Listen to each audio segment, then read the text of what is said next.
everybody. Welcome to another episode of the Grandon Group presents the Lockbox. And for those of you listening on the podcast, it is still Arizona Real Estate Showcase. Memorial Day weekend 2021. And we have our lovely guest, Angela. Hello, good morning. Angela, where are you from? Is it morning? I am from Arizona. No, you're from the Hendricks team. Oh, yes. VIP Mortgage, right? I am from the Hendricks team at VIP Mortgage, yes. And how are mortgages doing? They're great. There are lots and lots of people looking to buy homes these days, and not only buy homes, but also refinance. So it's crazy. The Grandon Group, powered by Corcoran Platinum Living, has been swamped. This has been one of the most incredible years we've had. Yeah. And it's really great because Memorial Day, we get to celebrate a lot of things. Yes. And so you're in red. I am in blue, red, yes. And our special guest, Bob Jenkins, with VETSBuilt Construction, is in white. Yeah. So anyways, Bob, glad that you're here today. Glad to be here. It's a pleasure. No, so what's amazing about today is, we always talk about the lifestyle of Arizona and why people love Arizona. And we're really honored since it's Memorial Day weekend to have you in because Bob was not only in the building in 9/11, he's also a U.S. Marine. 40 years? 4 years. 4 years. 4 years. 75 to 79. Wow. And so what was it like being in the Marines in that time compared to the kids that are in there now? Well, we always look back and, like back in the day, but it's still, the Marine Corps is still, it's still the Marine Corps. We're still proud of it and proud to have served for it. And Angela, my dad was in the Air Force. Yeah, mine was in the Army. And then there's an acronym for the Army. And Bob, what is that? I've never heard this acronym. Are we allowed to say this? We're allowed to say it because all our military friends love it. What does Army anybody stand listening for? to this who is in one of the other services knows the acronyms for the Marine Corps, but Army stands for Aren't Really Marines Yet. And I'm sure all the other military people love that, don't they? No, but hey, you know what? Seriously, we love you guys. Yeah. And, just being able to serve the country and give back is really important. It's fabulous. It's one of the greatest honors that you can do in this country. No, absolutely. And there's some countries that require you to be in the military. Absolutely. Like Israel, for example. You have to serve at least a lot of European countries. Correct. Yeah. Correct. Yeah. So before we get into, why you're here and stuff, because, Angela, this is going to be a great lead-in for you. Everybody right now is remodeling. If they can't, which they can't buy, they're remodeling. So we'll get into that in a minute. But I've got to hear a little bit. You were actually in the tower during 9/11. I was on the 39th floor of Tower 1 when the first plane hit the building.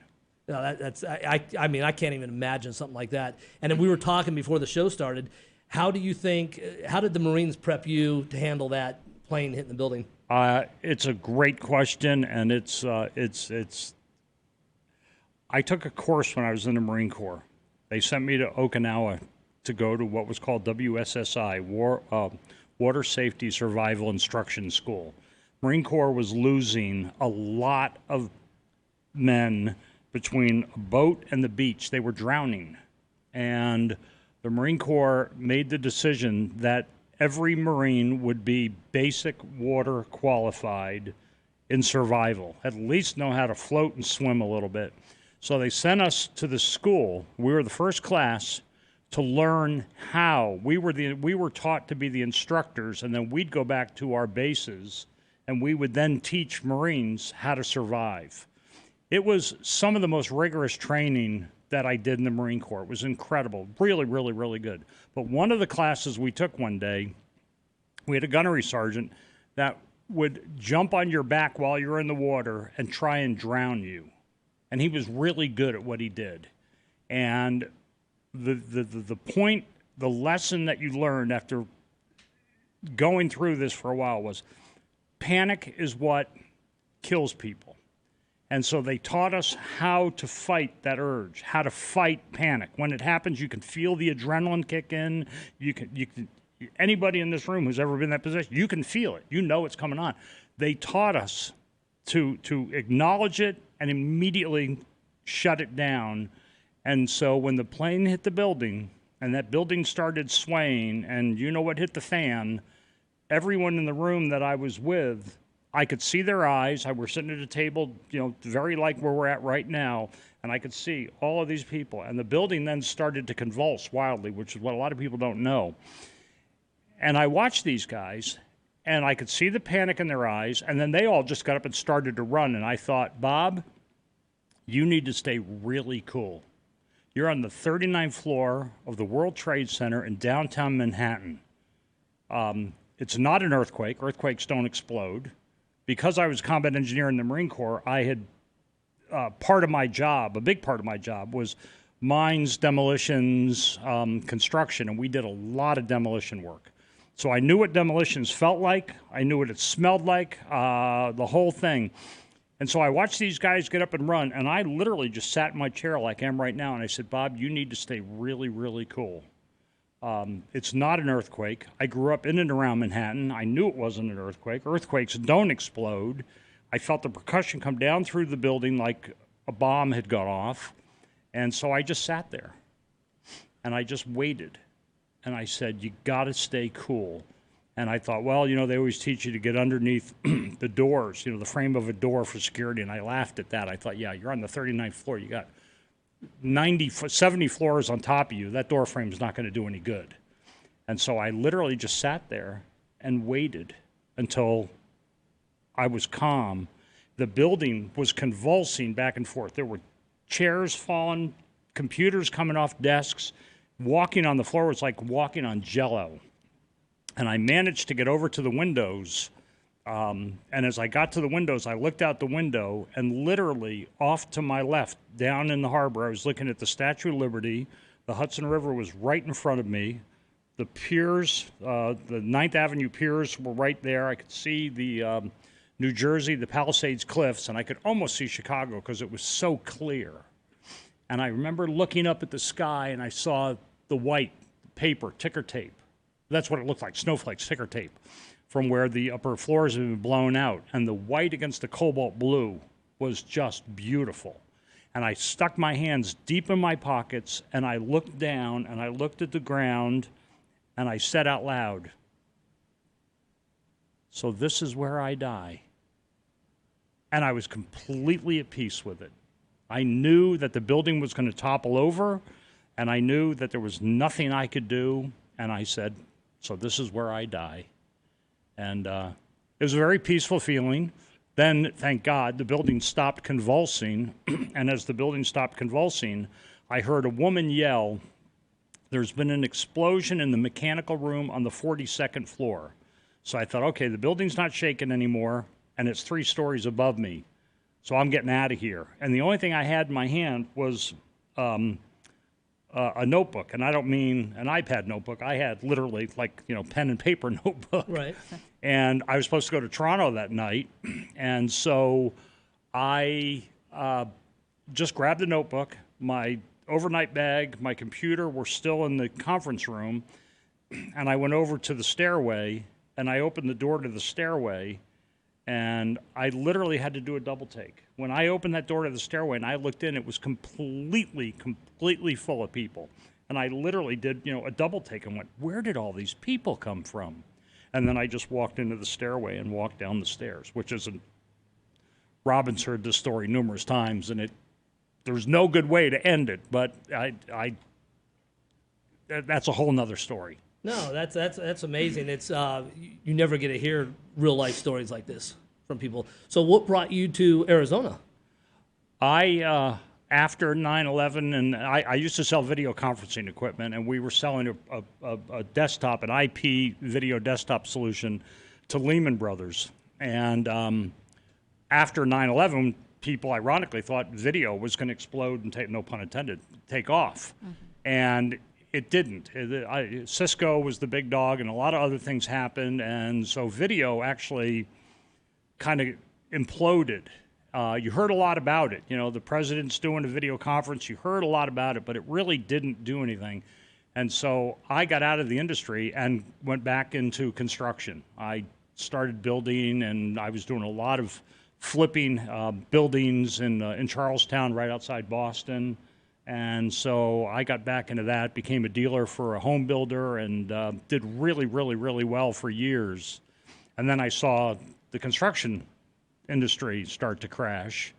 And I had another company that I was running, and it all just fell apart. Literally just fell apart. And so I said, well, if I'm going to start over, I'm not doing it freezing my butt off in New England again. I have family that live in Phoenix. I'm going to go out. At least it's warm out there. And I literally packed everything that I owned, and I had a Toyota 4Runner, and I packed up and I drove cross-country in my 4Runner looking like Jed Clampett, and moved out here and started completely over. And I started VETSBuilt contracting with my younger brother DJ, and we started off kind of as a handyman business, and very quickly said, you know, you can't make the kind of business that we want doing that. You've got to be a general contractor, which is what I'd done in Boston.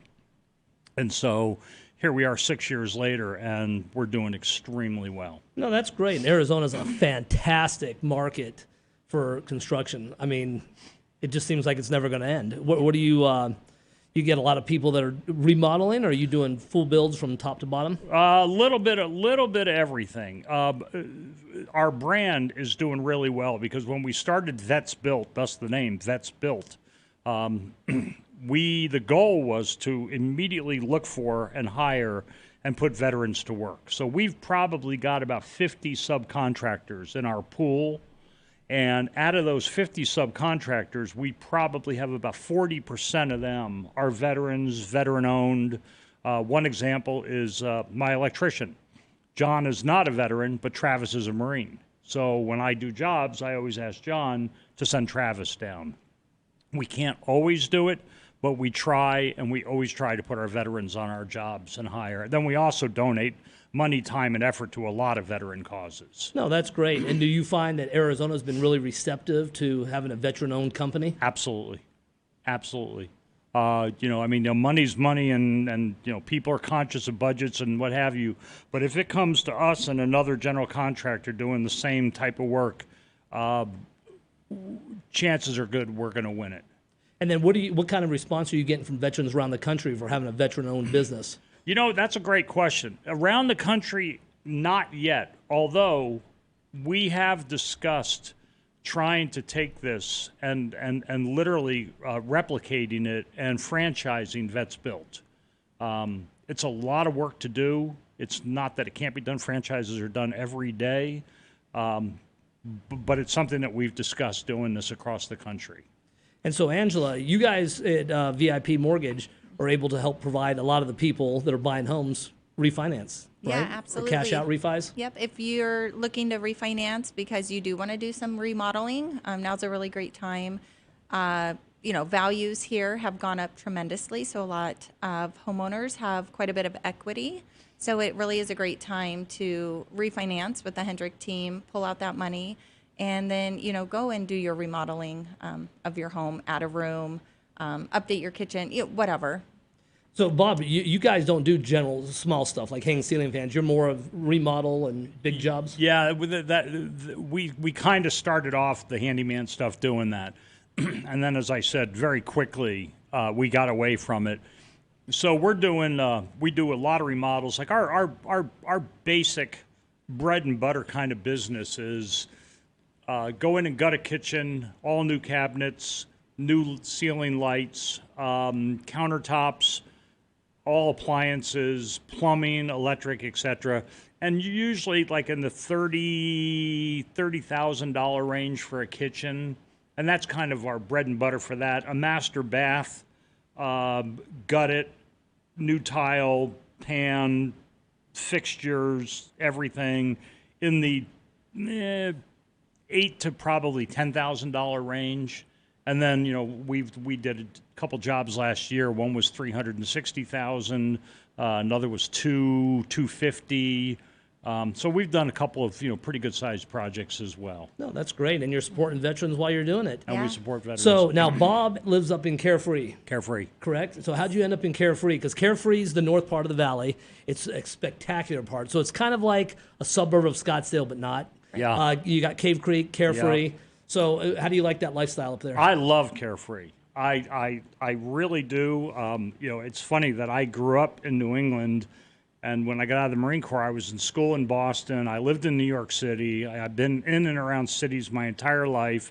And never, ever did I dream that I would be a small town guy. It just not going to happen.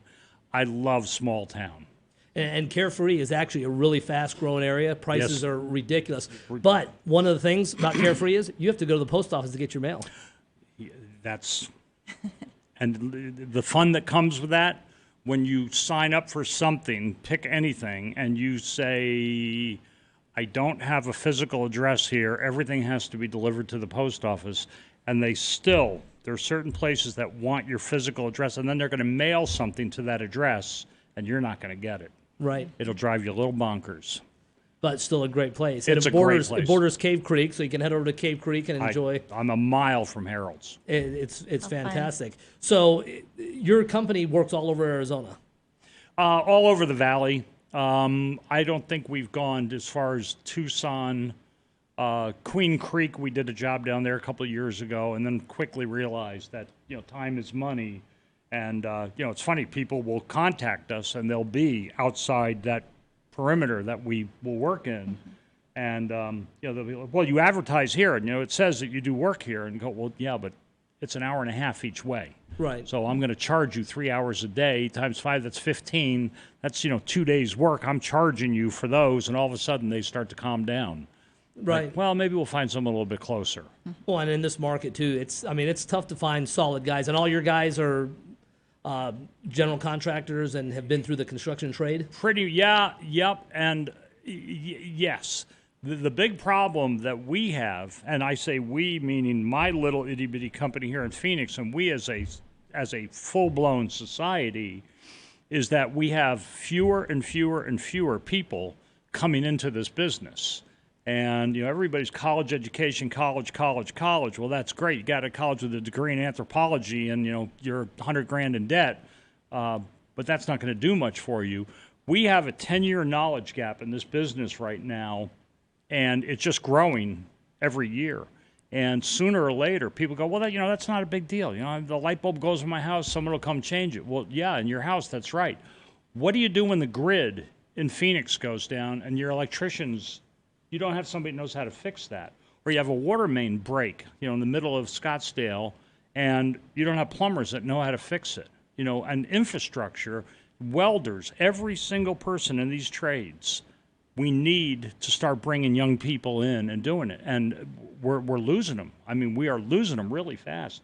There's contractors around the valley now that are stealing guys from other job sites.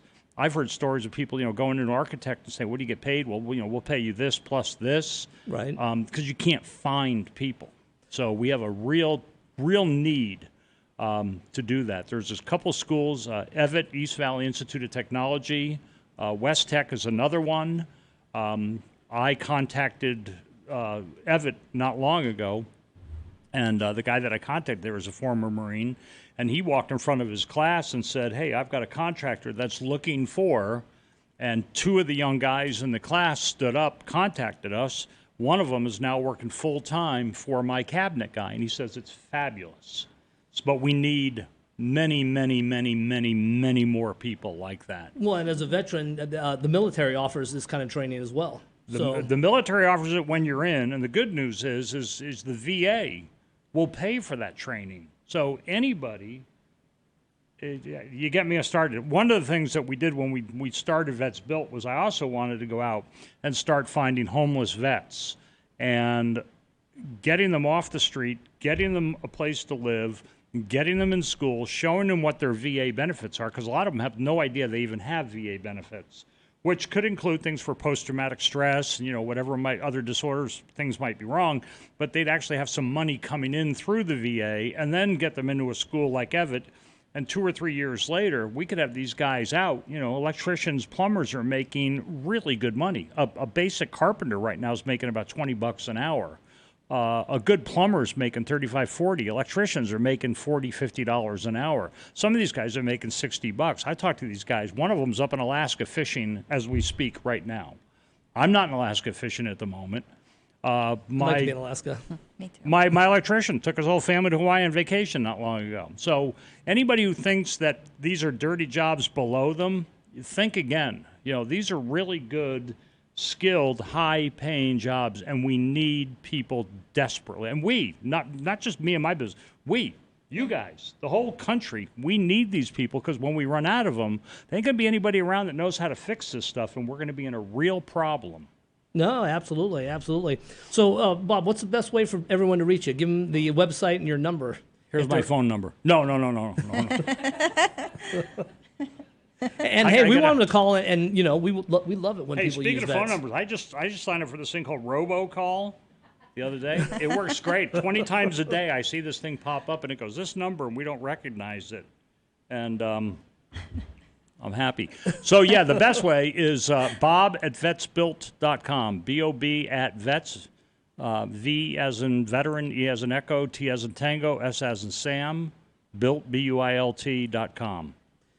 Angela, what do you think? I couldn't agree more. I think obviously a lot of kids are focused on, or parents are focused on their kids going to college, which I think is a great thing if you're on a path to, and you need an actual degree to be a doctor or what have you. But there are so many kids, I think, that are missing the bus and not realizing that those trade schools are out there. And actually, I mean, you get out of that and you're starting right away with a really nice, high-paying job. So low debt and high-paying job. Exactly. Put those two pieces together. Right. Exactly. I completely agree. And for those of you that are looking to maybe hire Bob and refinance your house, right? Yeah, Angela, absolutely. how can they reach out to the Hendricks team? They can give us a call. Our number is 623-979-5523. Or obviously they can email us as well, hendrickteam@vipmtginc.com. No, that's perfect. And this Memorial Day, we have to give a special thanks to all the veterans. And I know, since we're time limited here, the stories are absolutely amazing. So we're definitely going to be hearing some more and stuff.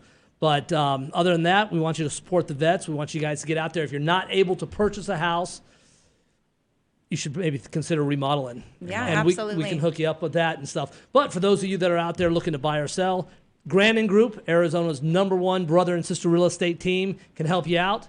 And Bob, thanks for coming on. Angela? Yeah, thank you. Good seeing you. Thanks You guys for your have service. sauce for another episode of the Lockbox. We'll see you next time.